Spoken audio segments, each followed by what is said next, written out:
Moving on, and high-level nuclear talks between Iran and the United States have begun in Muscat, Oman, marking the most significant dialogue since the collapse of the 2015 Iran nuclear deal.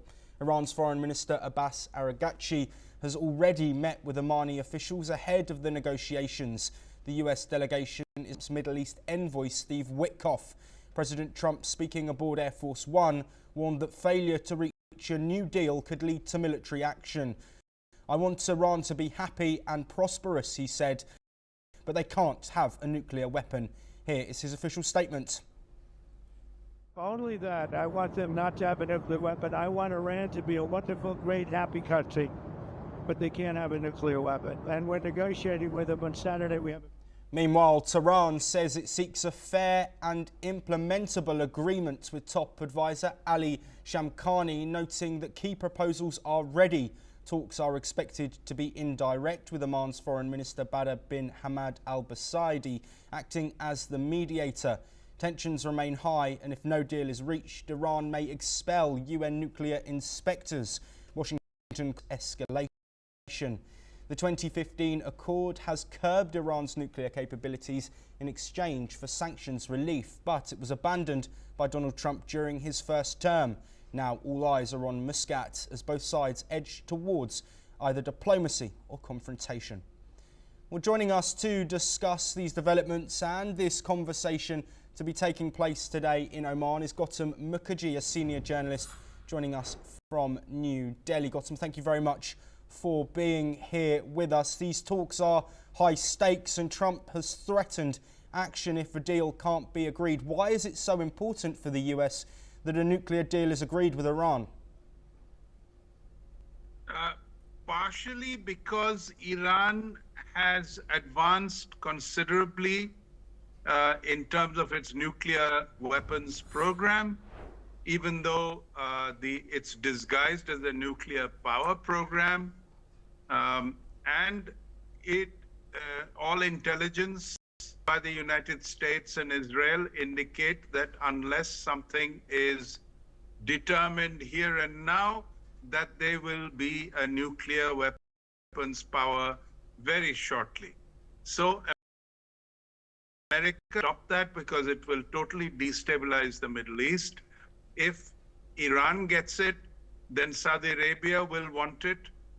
Israel, fortunately, already has it. And the whole area could become highly volatile with none of the parties backing down on the strength of their nuclear weaponry. Israel does it on the basis of its conventional muscle, backed, of course, very amply by the United States. Iran is on its own, but it does have a good relationship with both Russia and China. And so nuclearization of Iran will also mean something of this axis insisting on its way in the Middle East in many matters, and will completely change the power dynamics. That is why Trump is insisting that they either back off in verifiable terms from the nuclear weaponization, or they will attack with military power, which has already been assembled on 2 aircraft carrier groups, as well as in Diego Garcia. So Trump is very serious about it, and Iran realizes this, which is why they have come to negotiations, which they earlier have. Oman, which has for long been an intermediary when it comes to Iran. Yes, Gautam, Iran's saying that they want a fair deal. What will that entail? Well, a fair deal will be face-saving in terms of probably America agreeing to verifiable nuclear power and not nuclear weapons.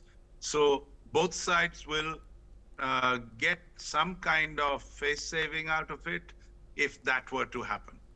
Absolutely. And Gautam, to end this discussion, you mentioned there the wider regional tensions that are ongoing. What ramifications could these negotiations have, given Iran's attack on Israel that we've seen already and their proxy groups waging war with Israel directly over the past year and a half or so? Well, it's not backing down so easily. Iran has created yet another militia group in Syria to both oppose the interim Syrian government and support the Hamas and the Hezbollah in their battle with Israel. So, given the right opportunity, I'm pretty certain that both Israel and America would like to blunt Iranian power once and for all, but the difficulty is it might get out of hand because China and Russia will not stand by, particularly China, given the circumstances on the tariffs and so on with America. They're quite likely to back Iran with materials. Turkey could also, ER could get involved. Turkey is backing the Syrian current interim government, but it is also not averse to backing Iranian efforts. So it's a very complex situation in which war is a difficult solution because it could spin out of hand. Now, it depends on how much brinkmanship is employed by they keep on being recalcitrant. I'm fairly certain that Trump will not prolong this. He will attack. Gautam, thank you very much for your insight on this matter. You will be staying with us, but first